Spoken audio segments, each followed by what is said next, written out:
English మాట్లాడడానికి భయపడుతున్నారా? అయితే మీకోసమే ఈ స్పోకెన్ ఇంగ్లీష్ క్లాసెస్. వెంటనే కాల్ చేసి జాయిన్ అవ్వండి.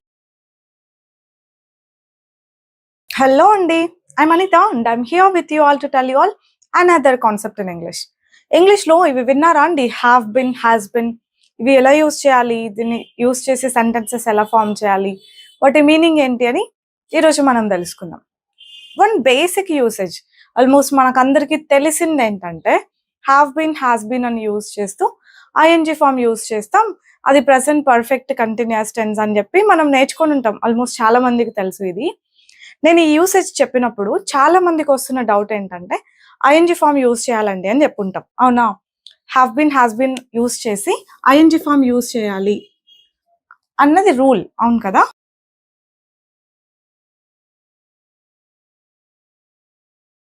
ఈ ఐఎన్జీ ఫామ్ యూజ్ చేస్తే దీని మీనింగ్ ఏంటంటే, see I have been learning English for the past 8 years.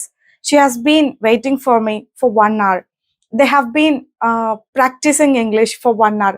ఇలా అన్నామంటే they have been practising, she has been learning, I have been teaching. ఇలా అన్నానంటే ఆ పని పాస్ట్ నుంచి ఇంకా ఇప్పటికీ జరుగుతూ ఉంది అన్నట్టు. ఇది చాలా మందికి తెలుసు ఇక్కడ ఐఎన్జీ ఫామ్ యూజ్ చేస్తాం అనేసి. నేను నేర్చుకుంటూ ఉన్నాను, టీచ్ చేస్తూ ఉన్నాను, ఆమె వెయిట్ చేస్తూ ఉంది, వాళ్ళు ప్రాక్టీస్ చేస్తూ ఉన్నారు. పాస్ట్ నుంచి ఇంకా ఇప్పటికీ ఆ పని జరుగుతూ ఉంది అన్నట్టుగా ఇది యూజ్ చేస్తాం. ఇది నేను చెప్పినప్పుడు ఇంకా ఇంకొక డౌట్ వచ్చింది ఏంటంటే చాలా మందికి, మరి ఇలా కూడా అంటూ ఉంటారు కదా, షీ హాస్ బీన్ ప్రమోటెడ్ అని అంటాం కదా, అంటే అక్కడ V3 కదా మనం యూజ్ చేసింది.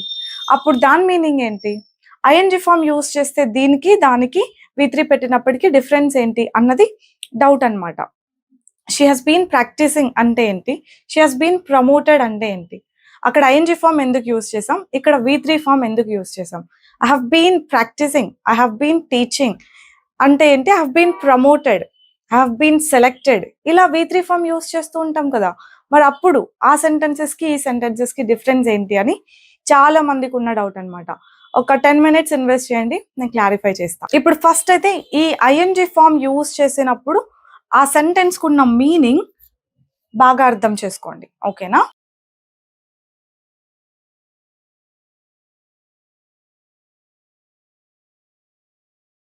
ఈ సెంటెన్స్ బాగా గమనిస్తే I have been teaching since 2017 అంటే 2017 నుంచి నేను టీచ్ చేస్తూ ఉన్నాను. 2017 పాస్ట్ కదా, అప్పటి నుంచి ఇంకా ఇప్పటికీ నేను ఒక పని చేస్తూ ఉన్నాను, ఈ పని చేస్తూ ఉన్నాను అన్నట్టు ఈ మీనింగ్ వస్తుంది. ఐఎన్జీ ఫామ్ ఎప్పుడు యూజ్ చేసినా కూడా ఆ పని వాళ్ళే చేస్తూ ఉన్నట్టు, ఆ పని వాళ్ళు చేస్తూ ఉన్నట్టు. Okay, she has been waiting for me since morning. ఆమె నా కోసం పొద్దున్న నుండి వెయిట్ చేస్తుంది. She has been waiting for మీ.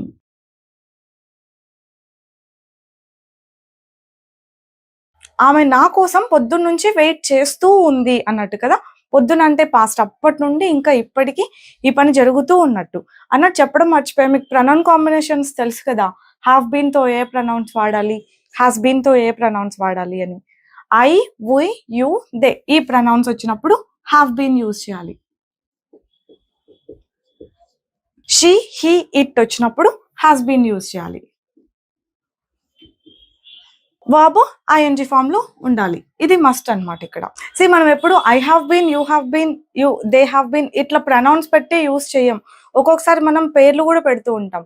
అప్పుడు ఎట్లా అంటే ఇప్పుడు మా చెల్లి 4 years నుంచి ఐటీలో వర్క్ చేస్తూ ఉంది అని చెప్పాలనుకోండి. మా చెల్లి అంటే షీ కదా, హ్యాస్ బీన్ రావాలి కదా. సో నేను మా చెల్లెలు అని మెన్షన్ చేసినా కూడా నేను హ్యాస్ బీన్ అనే యూజ్ చేయాలన్నమాట. My sister has been working in IT for 4 years.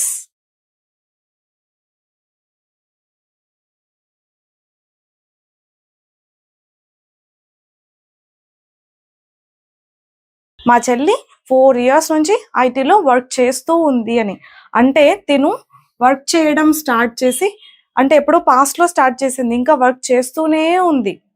Past లో స్టార్ట్ అయ్యి ఇంకా కంటిన్యూ అవుతూ ఉంటే మనం ఇలా యూజ్ చేయాలి, అవునా? హ్యావ్ బీన్, హ్యాస్ బీన్ అని యూజ్ చేసి. మనం ప్రతిసారి ప్రొనౌన్సే యూజ్ చేయము అని చెప్తున్నా. We don't always say they అని. వాళ్ళు అనాలంటే of course they is okay, but మా పేరెంట్స్, మా సిస్టర్స్, మా బ్రదర్స్, మా ఫ్రెండ్స్, మా కొలీగ్స్ అలా చెప్పాలంటే మా కొలీగ్స్ గంట సేపటి నుండి ఆ ప్రాజెక్ట్ పైన వర్క్ చేస్తూనే ఉన్నారు. కొలీగ్స్ అన్నాను, అప్పుడు కొలీగ్స్ అంటే ప్లూరల్ కదా, హ్యావ్ బీన్ అని యూజ్ చేయాలన్నమాట. అలా సింగులర్స్ కి హ్యాస్ బీన్ అని, ప్లూరల్స్ కి హ్యావ్ బీన్ అని గుర్తుపెట్టుకోండి.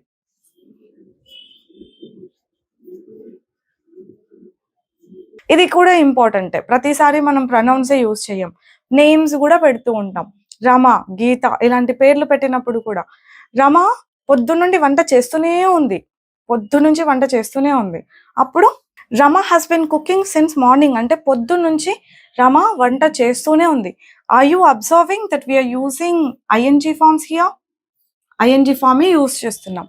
ఇది బాగా అర్థం చేసుకోండి. ఈ పనులు వాళ్ళే చేస్తూ ఉన్నారు. ఈ పనులన్నీ కూడా అంటే వర్క్ చేయడమైనా, వెయిట్ చేయడమైనా, టీచ్ చేయడమైనా, కుక్ చేయడమైనా వాళ్ళే చేస్తూ ఉన్నారు. పాస్ట్ లో ఎప్పటి నుంచినో, ఇంకా ప్రెసెంట్ లో ఇప్పటికీ. ఇంకొక విషయం అబ్జర్వ్ చేశారా, నేను ఒక్కొక్క చోట సిన్స్ అంటున్నాను, ఒక్కొక్క చోట ఫర్ అంటున్నాను. సిన్స్ ఎప్పుడు యూస్ చేయాలి, ఫర్ ఎప్పుడు యూస్ చేయాలి, ఇది కూడా చాలా పెద్ద డౌటే అన్నమాట. ఏవో వినుంటారు డెఫినేషన్లు, స్టార్టింగ్ పాయింట్ ఆఫ్ టైం, ఏదో period of time, point of time అని.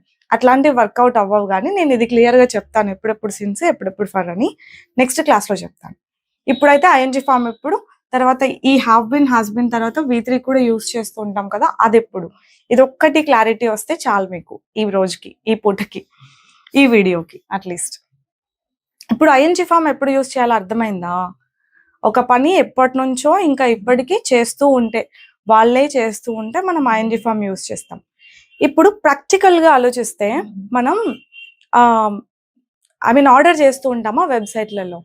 ఆర్డర్ చేసినప్పుడు your order has been placed అని వస్తుందా? మనం అట్లాంటివన్నీ చూడమా? చూడండి, your order has been placed.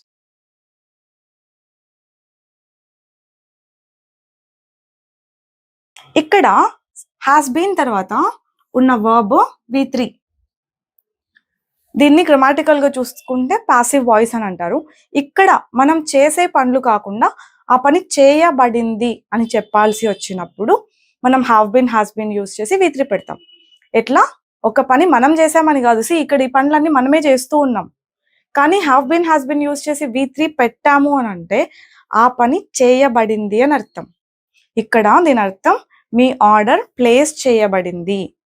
మనకు చాలా మెసేజ్లు వస్తాయి తర్వాత, your product has been dispatched, your product has been delivered. విన్నారు, చూసుంటారు కదా మీరు ఇట్లాంటివన్నీ. అంటే ఎందుకు ఇట్లా పాసివ్ లో వాడతాం మనం? అసలు పాసివ్ ని మనం ఎందుకు యూజ్ చేస్తాం తెలుసా అండి? వాళ్ళు చేశారు, వీళ్ళు చేశారు అని చెప్పడం అవసరం లేనప్పుడు మనం పాసివ్ ని యూజ్ చేస్తాం. ఇప్పుడు your order has been delivered అని ఎందుకు అనాలి? ఎవరో ఒక పర్సన్ డెలివరీ చేసి ఉంటారు కదా, ఆ పర్సన్ పేరు మెన్షన్ చేసి అతను డెలివరీ చేశాడు అని చెప్పొచ్చు కదా. అంటే అవసరం లేదు, ఎవరు ఒక పని చేశారు అని చెప్పడం అవసరం లేదు, ఏం పని జరిగింది అని చెప్పడమే అవసరం. అట్లాంటప్పుడే ఈ పాసివ్ ని యూజ్ చేస్తాం అనమాట. ఇప్పుడు సో అండ్ సో పర్సన్ వచ్చి మీ ప్రోడక్ట్ ని డెలివరీ చేశారు అని చెప్పడం ఏం అవసరం? మీ ప్రోడక్ట్ డెలివరీ అయింది అని చెప్తే సరిపోతుంది కదా. అంటే అట్లా చెప్పడం తప్ప అంటే తప్పు కాదు, మనం దేనికి ఇంపార్టెన్స్ ఇస్తున్నాం అనేది చూసుకోవాలన్నమాట. ఏం జరిగింది అనే దానికి ఇంపార్టెన్స్ ఇస్తున్నామా, దెన్ యూజ్ పాసివ్. ఎవరు ఆ పని చేశారు అనడానికి ఎక్కువ ఇంపార్టెన్స్ ఇస్తున్నామా, దెన్ యూజ్ యాక్టివ్. ఇలా ఇప్పుడు దీనికి యాక్టివ్ సెంటెన్స్ ఎలా ఉంటుంది తెలుసా? So and so person has delivered your product అని ఉంటుంది.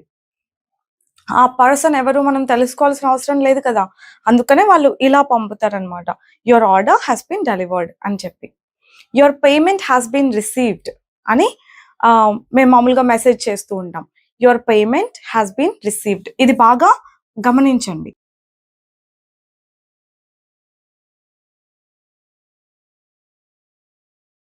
దీని అర్థం ఏంటంటే మీ payment receive చేసుకోబడింది.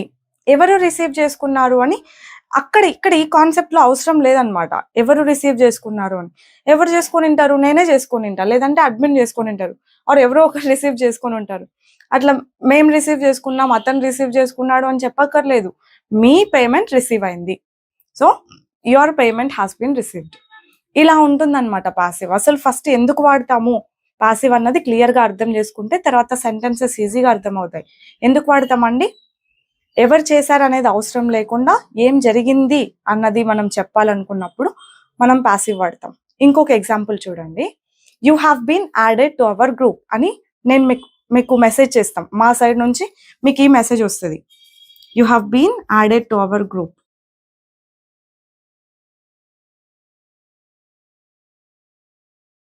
After your payment has been received ఇలాంటి మెసేజ్ వస్తుంది, you have been added to our group. అంటే మీరు మా గ్రూప్లోకి యాడ్ చేయబడ్డారు అని. మీరు యాడ్ చేశారనా? లేకపోతే కాదు కదా, మీరు యాడ్ చేయబడ్డారు. ఎవరు యాడ్ చేశారు అనేది మీకు అవసరమా? ఎవరికీ అవసరం లేదు అక్కడ. What important thing here is you have been added to the group. మీరు గ్రూప్లోకి యాడ్ చేయబడ్డారు, అది ఇంపార్టెంట్ అన్నమాట. ఎవరు చేశారు యాడ్ అని చెప్పాలంటే ఎట్లా చెప్పాలి? She has are an admin has added you to the group. అట్లా ఆమె యాడ్ చేసింది, అనిత యాడ్ చేసింది, ఇంకొకరు యాడ్ చేశారు, ఇలాంటివన్నీ అవసరం లేదు. The main thing is you have been added. మీరు యాడ్ చేయబడ్డారు. మీకు ఇప్పుడు కొంచెం అర్థమైంది అనుకుంటున్నాను. యాక్టివ్ కి ప్యాసివ్ కి ఫస్ట్ డిఫరెన్స్ తెలుసుకోండి. తర్వాత ఐఎన్జి ఫామ్ ఎప్పుడు యూస్ చేస్తున్నాం, V3 ఫామ్ ఎప్పుడు యూస్ చేస్తున్నాం, డిఫరెన్స్ మీకు ఆటోమేటిక్ గా అర్థమవుతుంది. ఇంకొక లైన్ లో చెప్పి ఫినిష్ చేస్తాను. ఇక్కడ ఈ పని వాళ్ళే చేస్తూ ఉన్నారు, పాస్ట్ లో అప్పటి నుంచినో ఇంకా ఇప్పటికీ, ఎప్పటి నుంచినో ఇప్పటికీ వాళ్ళే చేస్తూ ఉన్నారు. ఇక్కడ ఒక పని జరగబడింది, have been has been use చేసి V3 పెట్టినప్పుడు ఆ పని జరగబడింది అని చెప్తున్నాం. ఇక్కడ ఓన్లీ ఇట్లాంటివే కాదు, మనం ప్రనౌన్స్ యూజ్ చేసి కూడా చెప్పచ్చు. అంటే షీ హాస్ బీన్ ప్రమోటెడ్ అన్నాం అనుకోండి, అంటే ఆమె ప్రమోట్ చేయబడింది. ఆమె ప్రమోట్ చేయబడింది అంటే ఎవరు ఆమెను ప్రమోట్ చేశారు. ఎవరు చేశారు అనేది మనం చెప్పుకోవాలా? ఇప్పుడు అవసరం లేదు, మనకు తెలీదు. ఇప్పుడు మనం చెప్పుకోవాల్సిన విషయం ఏంటంటే ఆమెని ప్రమోట్ చేశారు, లేదంటే ఆమె ప్రమోట్ అయ్యింది. అచ్చ తెలుగులో చెప్పాలంటే, లిటరల్ ట్రాన్స్లేషన్ చేసి చెప్పాలంటే ఆమె ప్రమోట్ అవ్వబడింది. ఓకేనా? అది అన్నమాట పాసివ్ అంటే. I hope you got some clarity. And చెప్పాను కదా సిన్స్ కి ఫర్ కి డిఫరెన్స్ చెప్తాను డెఫినెట్ గా నెక్స్ట్ క్లాస్ లో. మీరు ఇంతకు ముందంతా విన్న ఎక్స్ప్లెనేషన్ కి డెఫినెట్ గా డిఫరెంట్ గా మీకు అర్థమయ్యేలాగా, యూజ్ అయ్యేలాగా ఉంటుంది. Don't miss to watch it. I'll see you all next time. Bye bye, take care.